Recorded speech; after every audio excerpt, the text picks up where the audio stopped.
Tinanggap ni Pangulong Ferdinand Marcos Jr. ang courtesy resignation ni CHED Chairman Prospero de Vera III at itinalaga si CHED Commissioner Shirley Agrupis bilang kanyang kapalit.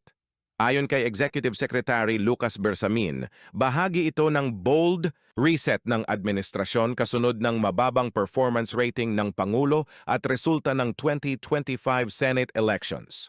Si Agrupis, na dating presidente ng Mariano Marcos State University, ay inatasan noon sa pamamahala ng 22 SUCs sa iba't ibang rehiyon. Isa siyang eksperto sa agham pang-agrikultura na nagtapos sa UP Los Baños at Gifu University sa Japan. Inaasahan na haharap si Agrupis sa hamon ng mababang retention rate sa kolehiyo, kung saan 4 sa bawat 10 estudyante ay hindi nakakatapos ng kurso sa kabila ng umiiral na free tuition law. Salamat sa panonood. Huwag kalimutang i-like, i-share at mag-follow.